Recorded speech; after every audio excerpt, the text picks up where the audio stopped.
Jam tracks and Munson Music Live, and going to talk about a little bit of things that you could say over an A7 or A dominant 7 chord. And we'll start with kind of some easy scales to kind of practice through, to kind of say some things with it, and then we'll get more and more chord specific through the video. But if you're on an A7 chord, you could kind of use one of two pentatonic scales, and actually this could be kind of cool. If you wanted things to sound really happy, you'd want to start with an A major pentatonic scale. So you kind of take your pinky and kind of line them up for the A note on the low E string on the 5th fret, and that's where your first pattern would kind of set up. So we'd have kind of F sharps, A's, and B's, and C sharps, and then we'd have E's and F sharps, and then A's and B's, and C sharps, and E's, and F sharps, and A's.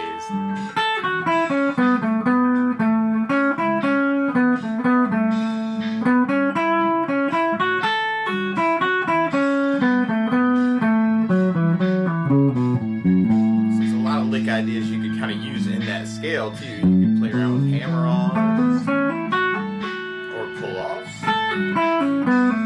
Kind of say some technical things. Or slides can be cool.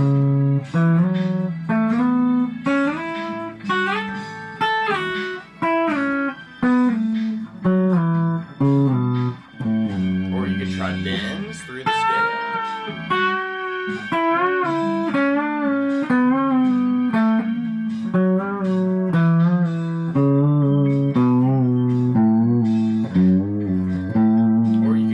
Stop ideas. So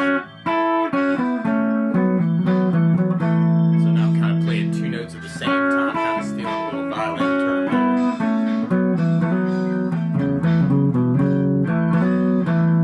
So that might be kind of cool, just kind of play around with technical ideas. Or you could do rhythm ideas, kind of an 8th note idea or two on each note. That'd be kind of a cool idea to play around with. 1, 2, 1, 2, 1, 2. Try threes, kind of switch to triplets, that can always be cool. Or you can try have 4s. So there's a lot of different rhythm ideas you can kind of take and kind of play around with through the scale. You can do other numbers too, kind of feel like it. Or some other ways to kind of organize the scale. There's one of my favorite ways, actually, something called patterns of 3, where you kind of go up 3 notes in the scale and then go back a note and do another 3. 1, 2, 3, 1, 2, 3, back a note, 1, 2, 3, back a note, back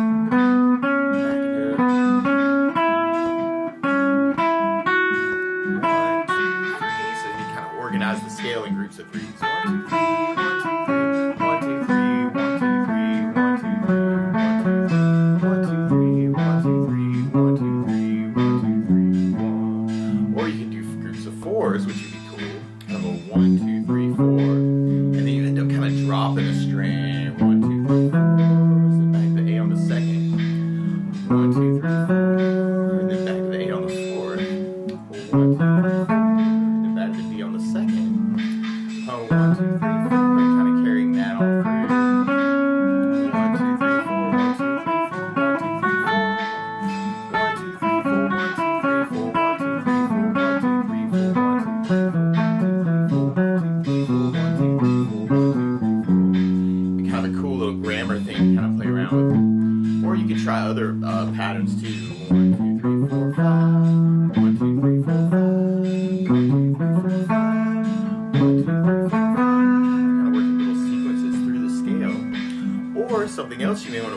around with it. This is kind of weird, but I like them. Some things I call one note per string patterns, where you kind of think about the first note of the scale on the 2nd fret, and then the 2nd note of the scale kind of being that 5, 4, 4, 4, 5, 5. And you can make a rule for yourself. I'm just going to play one note on every string. So you could play all the 1st fret notes, or the 1st finger notes, all 2nd fret, right? Kind of in that A major pentatonic. Or you could try all the 2nd notes straight across, just playing one note on each string. Or you could mix them up. I kind of do 1st note, 2nd note, 1st note, 2nd note, 1st note, 2nd note. Kind of work it as kind of almost a little diagonal idea. Or you could do a 2-1. Side. So it might be kind of cool just to work some skips in the pattern. Or something else you may want to play around with is kind of one note per string ideas, but in groups of 3 strings, which is kind of weird. But you could do 1st note, 2nd note, and then 1st note, and then go back to the A, 1st note, 2nd note, 1st note, back to the D, 1st note, 2nd note, 1st note, back to the G, 1st note, 2nd note, 1st note. It's kind of a 1-2-1 idea.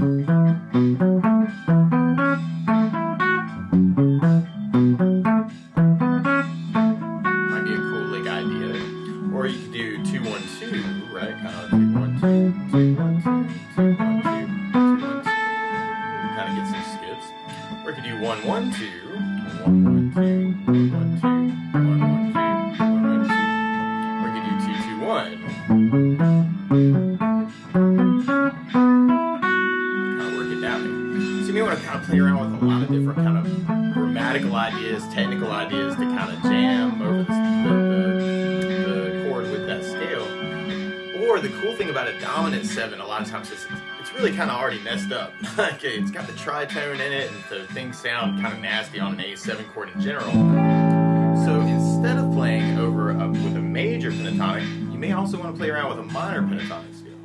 So if you took your 1st finger and lined it up to that A on the low E string on the 5th fret, we could kind of work that same pattern we were just doing, but now working 5th fret to 8th fret. You can kind of start it off. So you have 5-8, 5-7, 5-7, 5-7, 5-8, 5-8. Same scale, different place, and all of a sudden we get more of a bluesy kind of sound over that chord.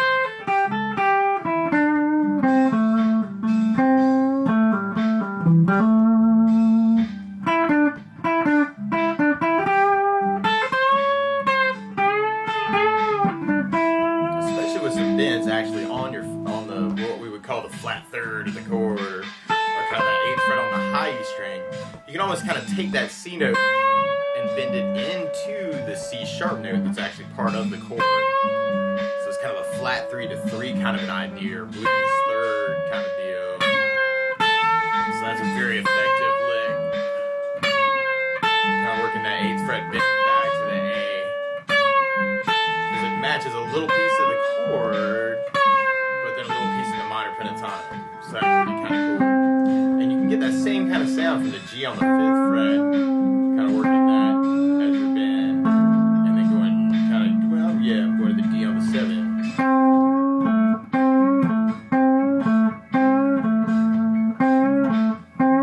Which can be kind of cool. Or randomly, actually, a lot of times in blues, you'll just take that note, and instead of doing the bend, you may want to do a hammer on into that note. So I'm doing 5th fret on the G, hammer on the 6th, and then end it on an A note,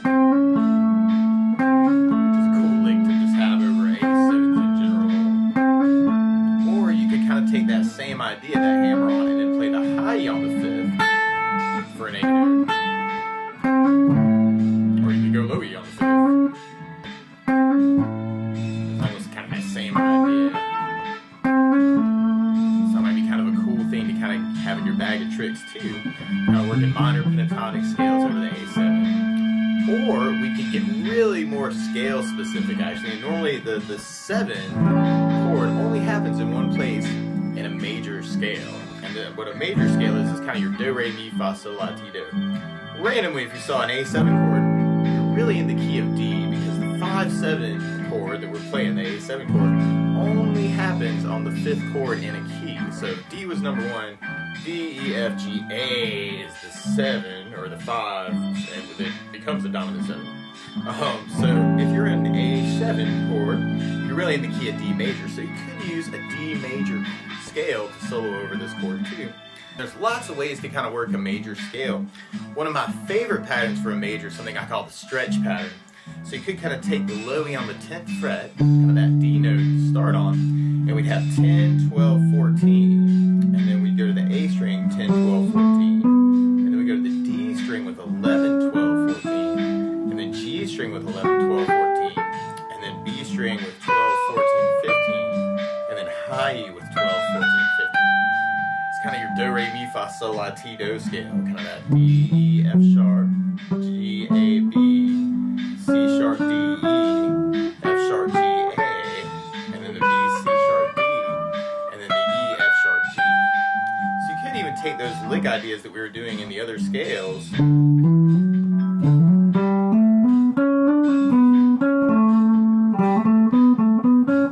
then try it through the major scale, kind of work in that spot.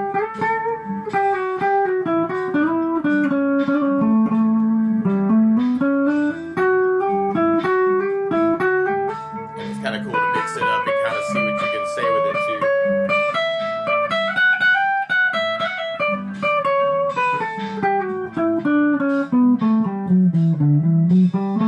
However, normally with that scale, you can also use that scale as kind of a ruler to measure off other scales.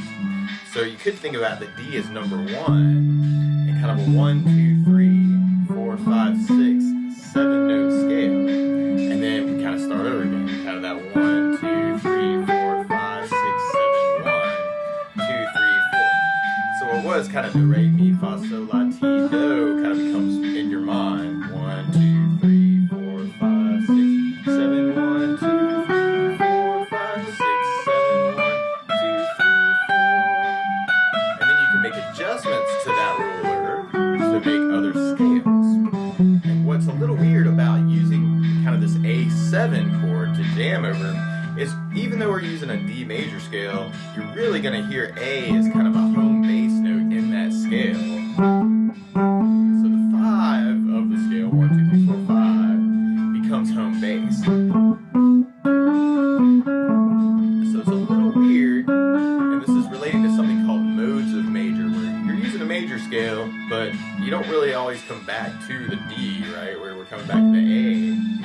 So we could even use that ruler that we were just using on an A note to see what we're kind of doing shape-wise on that sound. So if you started with the A note on the low E 5th fret and used kind of those numbers with the same notes, you'd have an A and a B and a C sharp, just like the other pattern, kind of that stretch idea. And then you'd have a D and an E and an F sharp, just like the other pattern. But then we'd go to 5th fret on the D string for what we could call the flat 7. And then we'd be back to the D. And that's something called MIXOLYDIAN. It's kind of 1, 2, 3, 4, 5, 6, flat 7, 1. And you can even carry that through the rest of the pattern. 1, 2, 3, 4, 5. And then 6, flat 7, 1. And then you have your 2, 3, 4 at the end. So now we're kind of thinking of those same notes, actually, that we were doing in D major. But we have a new pattern called MIXOLYDIAN. So that could be another cool scale to use over that.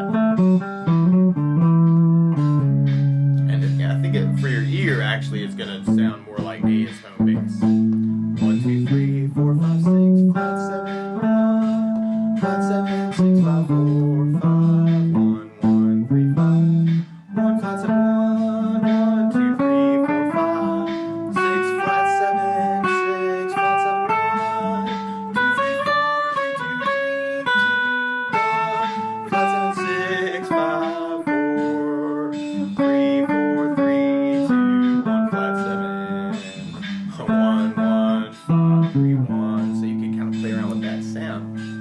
Now, there's some other scales that are modes of other scales that relate to MIXOLYDIAN too. So you could kind of make some other adjustments to MIXOLYDIAN, make things a little bit more far out if you kind of dig on this.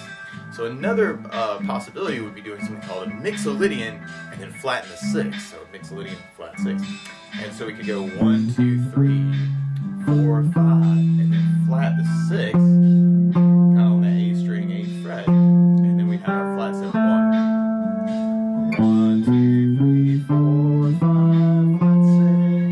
flat 7, 1, 2, 3, 4, 5, flat 6, flat 7, 1, 2, 3, 4. So that might be a cool scale to use too.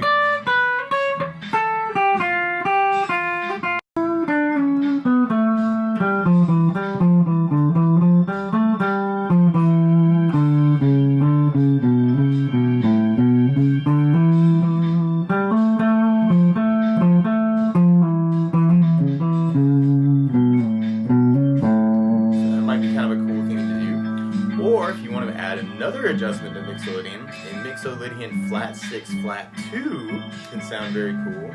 So now I'd be taking our 1, taking the 2 and flatting it at the 6th fret on the low E. So we got 1, flat 2, 3, 4, 5, flat 6, flat 7, 1, flat 2, 3, 4, 5, flat 6, flat 7, 1, 2, 3,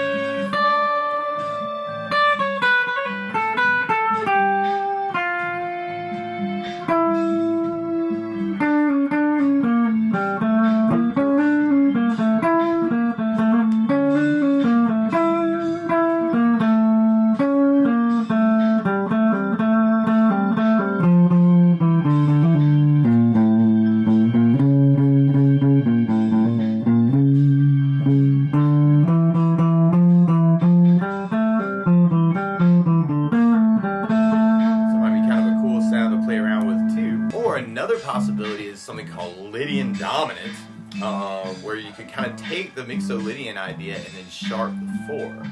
So this might be another cool possibility. Would be a 1, 2, 3, and then sharp 4, which is also the flat 5, and then the 5, and then the 6, and then the flat 7, and then the 1.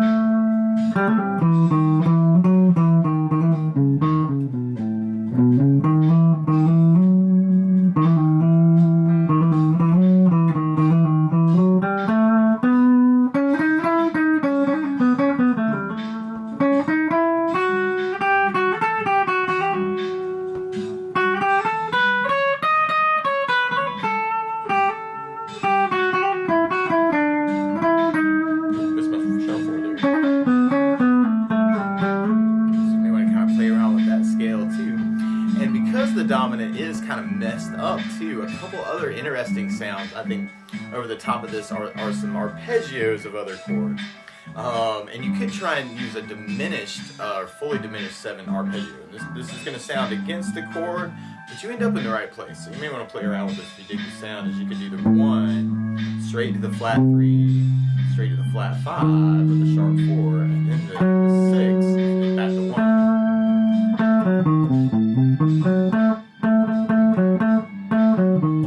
Just one of those chord arpeggios that's really kind of already messed up. So if you want things to kind of sound really out of the box, that can be a cool idea.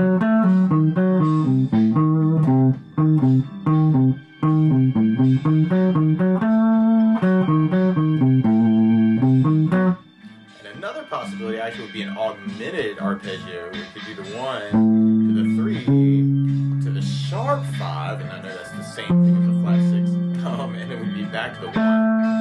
So you could kind of play around with that too, kind of just jumping from root to 3rd to sharp 5.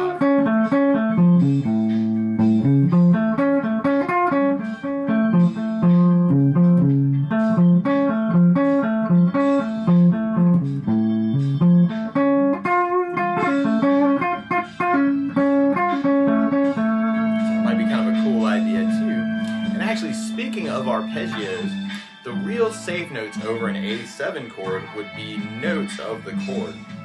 And the notes that actually make up the chord, actually we have an A note, and then the 3rd is a C sharp note, and the 5th is an E note, and then we're kind of adding in the G note as kind of a flat 7. So we got A's and C sharps, E's and G's. And you could even work little arpeggios of that. You may want to try just the A major, just the root 3, 5, just to kind of see some different shapes across the guitar.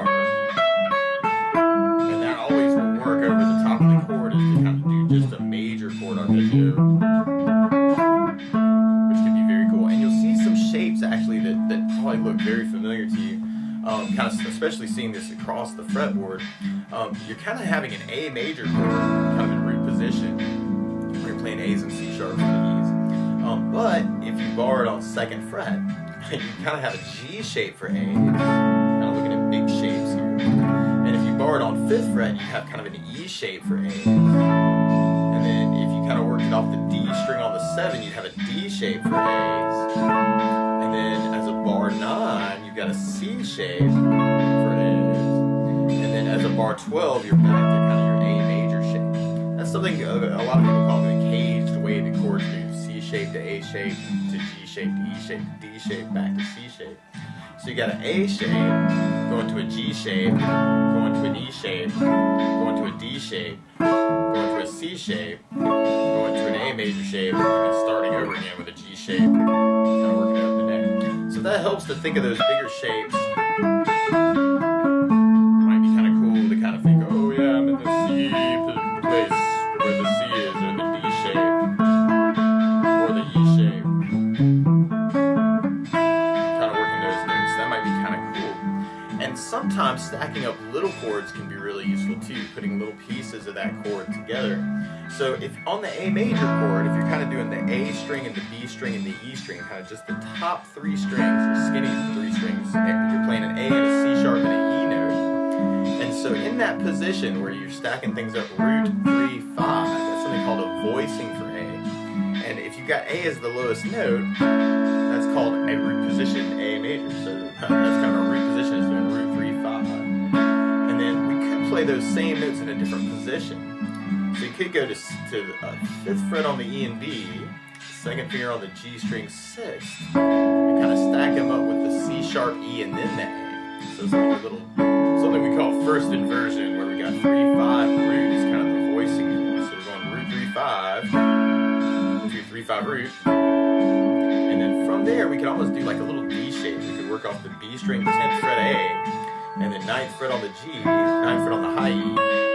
It's kind of like a little A major chord too. So it's like a little teeny D shape. And you kind of play it in 5 root 3 is kind of the voicing for that. And then from there, things kind of start over again. So you could go to 14 on the G, B, and then 12 on the high E for another root position A.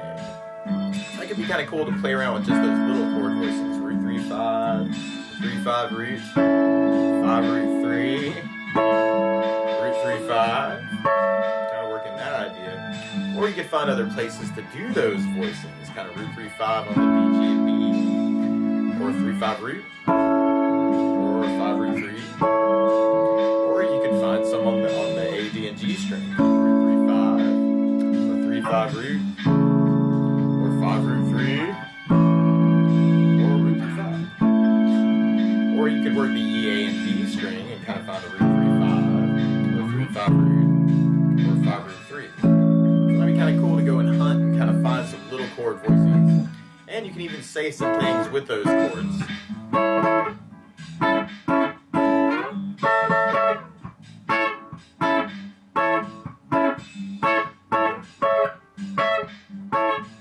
Yeah, so the scales are kind of like your alphabet. This is almost like little words you could say. Kind of working the little chord voicings. Or since we're doing an A7 chord, we could throw in the G note for our arpeggios and kind of look at G7s across the neck.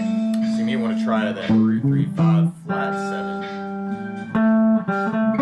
And then kind of try and jump between those notes on the guitar.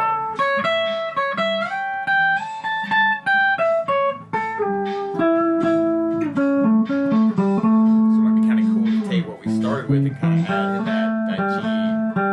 That's kind of the flat 7 to your chord shapes. Arpeggio idea. Or you could look for little chords that kind of have those 4 notes, getting really chord specific at this point. But you could start with piano voicings, and these are a pain in the butt on the guitar. But you could stack it up from the A string, or the A note on the D on the 7th fret, G string on the 6th fret, 5th fret on the B, and then take the first finger to stretch to the high E on the 3rd fret. So now I'm playing root 3, 5, flat 7. And that's kind of a piano voicing. That's how a piano player would stack things up, because it's kind of skip, skip, skip on the piano. Really easy on the piano. But on the guitar, these kind of become kind of a pain in the butt, but just to look at them. We got kind of that root 3, 5, flat 7, and then you can go to the 3, and then we have the 7. Let's see, oh yeah, the G, so we got, we have the 3, and then the 5, and then we have the flat 7, and then the root. Oh, wow, that's nasty. Yeah. And then from there we'd have a 5, and a flat 7, and a root, and a 3. Oh, that's nasty too. And then we could try the 7, and then the root, and then the 3, and then the 5. Not easy voicings to play on the guitar, but very cool to know.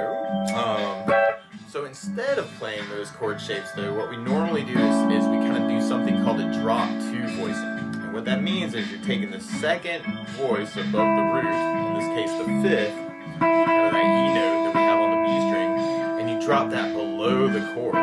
So then you can kind of take that A note on the D7, add in the 5th on the A string, 7, 3rd on the G string on the 6th, and take the pinky for the B string 8th fret for the flat 7. So you have kind of a 5 root 3 flat 7 voicing instead. So those work out a little bit better under the fingers normally on the guitar. So if we were going to use drop 2 voicings, our root position would start with the root on the D string, and we'd have 5 on the 5 would be on the G 7th fret, second finger on the B string 8th fret, pinky on the high 9. It looks like a little D7 chord now, but way up the neck. And so we're playing root 5, 7, 3 for our voicing.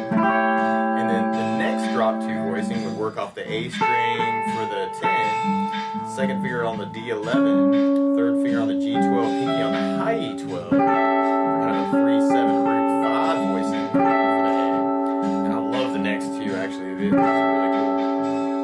Because you could take the first finger and kind of bar over the second fret for the 5 root and the 3, and then take the finger for the high on the 3rd for your flat 7. So now we got kind of a 5 root 3 flat 7 idea.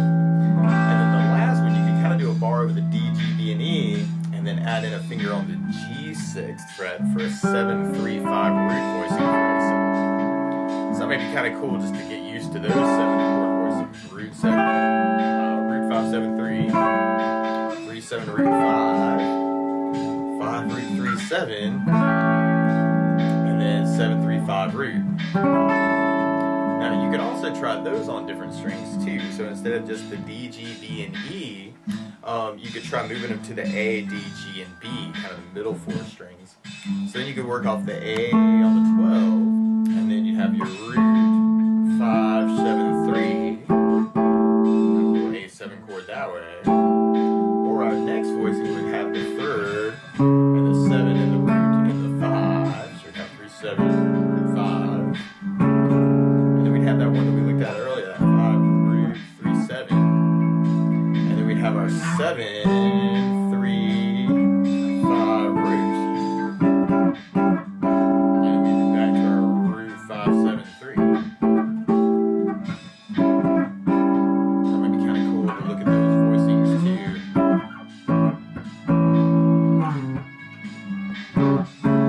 So we want to play around with those. Or you could take those voicings and try them on the next strings, the E, A, B, and G. So we'd have our root 5, 7, 3. And then we'd have our 3, 7, root 5. And then we'd have our 5, root 3, 7. And then we'd have our 7, 3, 5 root. So you may want to kind of play around with those too.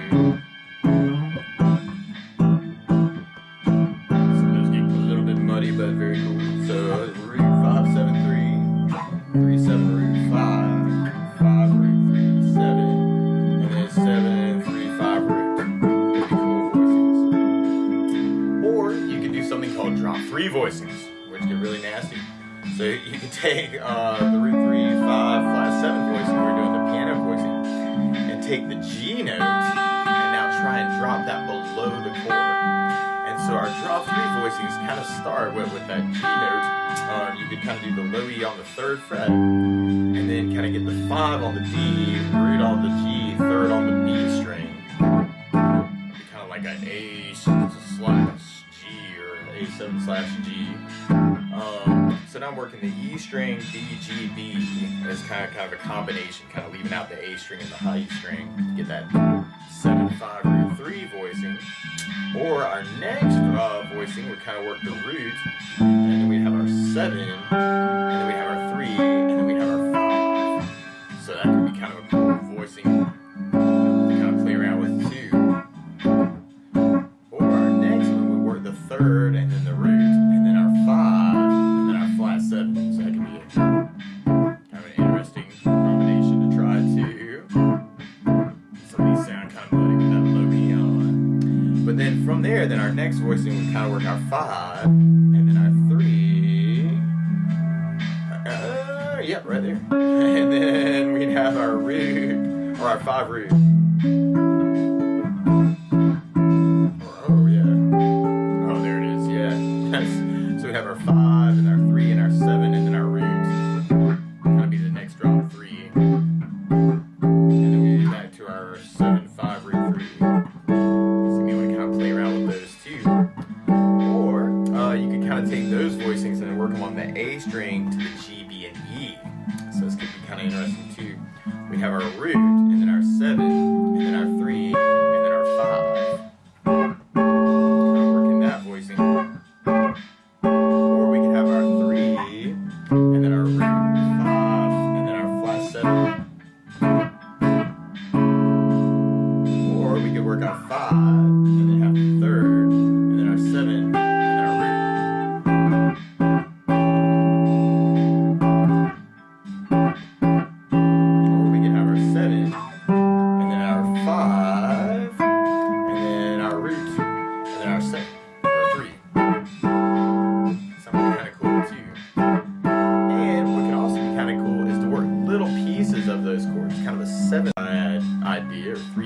Out of an A7 chord.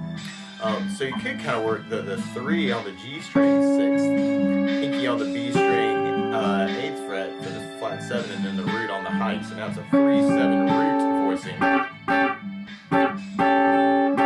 of just 3 notes that kind of imply that chord. Or what can be kind of cool too is to do the 5 and then the flat 7 and the 3. Kind of like a little D7 chord shape.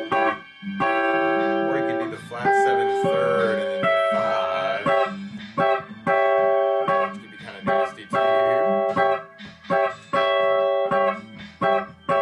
Or you can kind of work the root and the 3 and then the flat 7. So now I'm kind of looking for like little teeny pieces of the chord.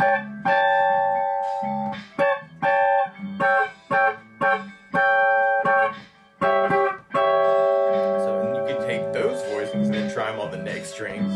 So you could try it on the D, G, and B, actually, kind of that root 3 flat 7.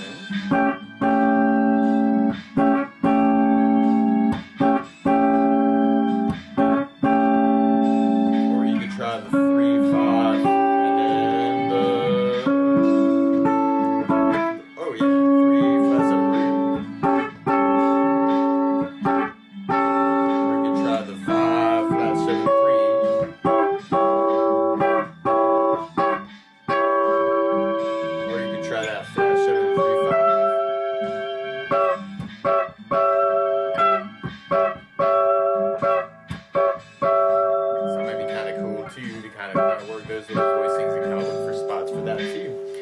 For the most part, actually, it can be kind of cool just to use the scales, for instance, and then throw in some of the chord stuff.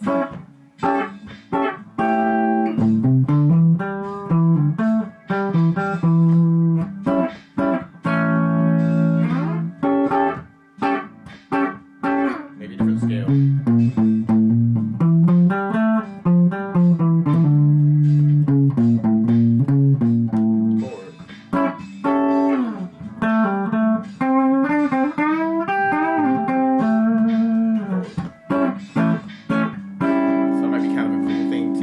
Or even just mix up what scale you're doing, kind of a scale changing idea. So you could start minor pentatonic, for instance, switch it to MIXOLYDIAN,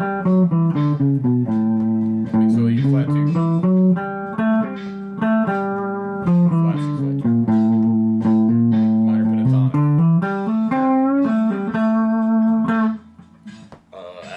sir. MIXOLYDIAN. Or arpeggios. Oh, liked that. Yeah, with the flat six. So,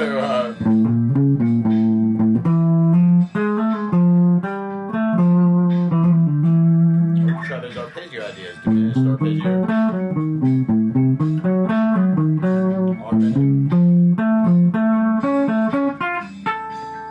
Minor pentatonic. MIXOLYDIAN.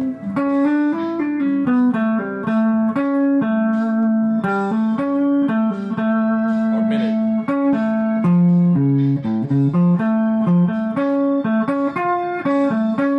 Minor pentatonic. Major pentatonic.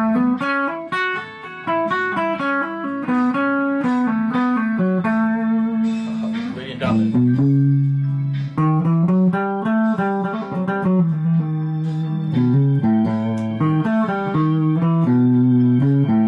MIXOLYDIAN flat 2 flat 6. Diminished. MIXOLYDIAN. MIXOLYDIAN-DOMINANT or LYDIAN-DOMINANT.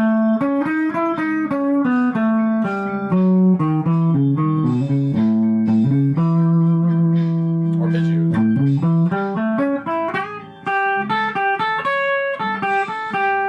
Little chords.